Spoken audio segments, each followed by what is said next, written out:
The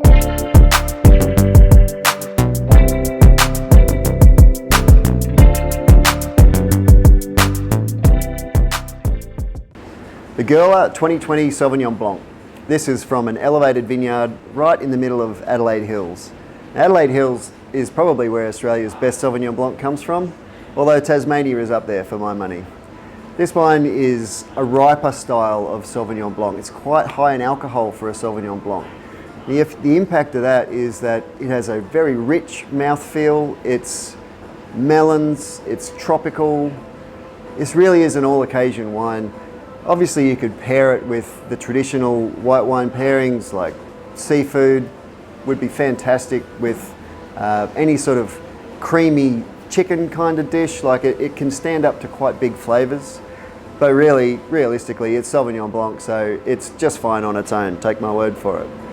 We love this wine because, well, Sauvignon Blanc has a big market, there's no getting away from it. And if we're going to drink Sauvignon Blanc, this is the sort of style that we like to drink.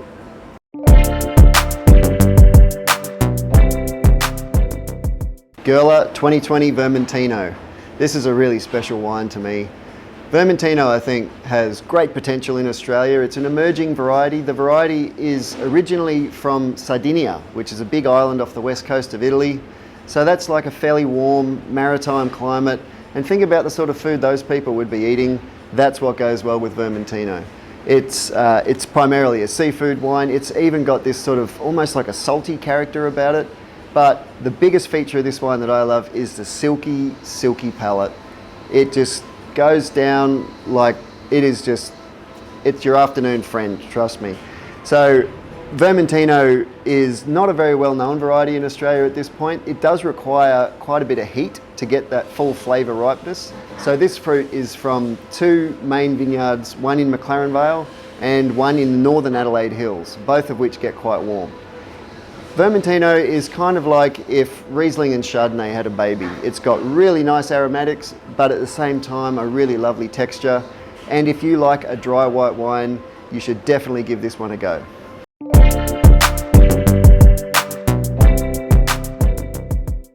(2021) Gerler Rosé.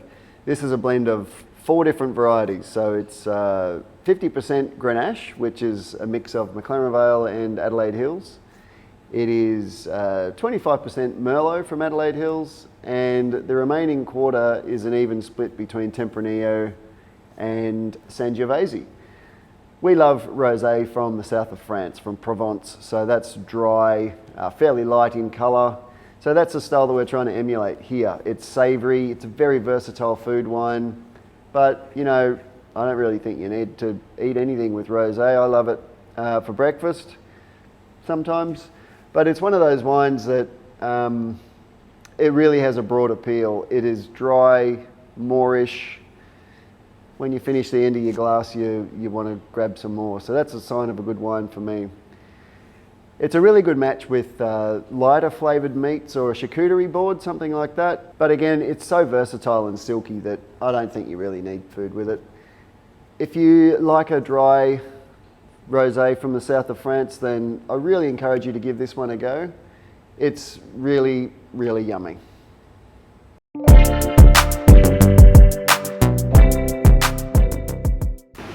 (2019) Fog. Well, this was a real surprise, this wine. It's the first time I've made a wine with this many varieties in it. It's Montepulciano, Touriga, splash of Pinot Noir in there, a bit of Tempranillo. I think there's even a bit of Grenache that's snuck in. Really, I can see the value in wines like this that are multi-dimensional. So you can get complexity into wines by either taking the one batch of fruit, doing lots of different things, blending it all together. That's one way. The other way is to obviously use lots of different varieties. And a lot of the world's most famous wines are made from these multi-varietal blends. It's only really in Australia that we are obsessed with single variety wines. This wine tastes, it's got some obvious oak influence there that you'll notice. The Touriga brings a really interesting character to it. It's sort of like a red currant kind of flavour. And then you've got this really lovely, even, everywhere tannins from the Montepulciano. Montepulciano and Touriga make up most of the blend. I would recommend this wine if you like a wine that's sort of on the medium to full spectrum. So it could be something to experiment with if you like McLaren Vale Shiraz. This wine has similar sort of body, but just a lot more different fruit flavors going on. If I'm thinking about what food to eat with the fog, it's always going to be something with a little bit of fat in it, like a nice cut of steak.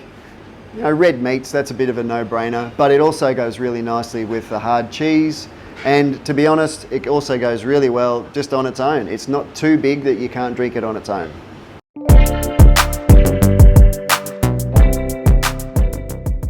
2020 GSM. This was actually our very first release of a proper Grenache Shiraz Mataro.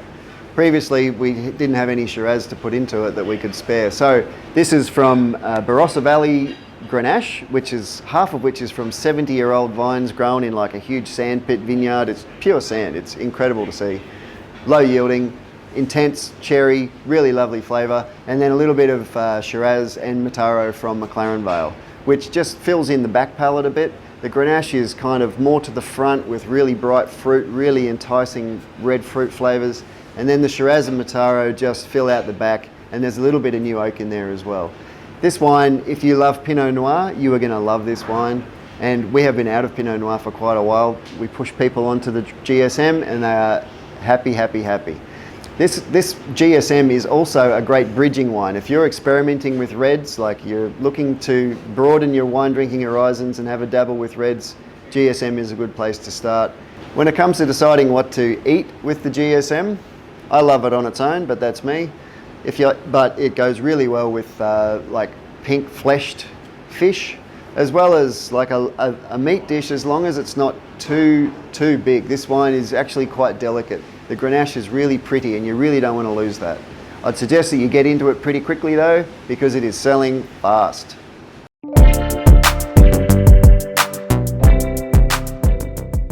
(2019) Gerler Reg. That's not a typo. REJ is short for reject, named after the goat on the vineyard. That's another story, I'll tell you another time. This is a blend mostly of Montepulciano and Mataro. Now, Reg is, I think, our biggest wine. It doesn't have a lot of new oak, but in terms of tannin and alcohol, it's as big as we get at this point in time. If you like a big wine, if you like it big and chunky, Reg will almost deliver. It's definitely got the big side. Chunky, no. It has got plenty of tannin, but they are definitely not chunky. They're just very fine, gritty tannins that are just covering your mouth. Montepulciano from this site is incredible. So this is the oldest Montepulciano vineyard in McLaren Vale. It's up on the hill at Wollonga. And then at the bottom of the hill is a Mataro vineyard that really delivers on that interesting white pepper character, and also brightens it up a bit with some red cherry as well. In terms of food pairing, pretty much anything that you throw at Reg, he's going to be able to stand up to, but it will dominate more lightly flavoured dishes. So steer clear of things that you would eat with Pinot Noir and move more into the Shiraz and Durif kind of area. It's one of those wines that is perfect in the, it's a winter warmer sort of wine, but having said that, it's quite high in alcohol, so it's really good actually towards the end of a meal to help break down some fat and just help act as a digestive.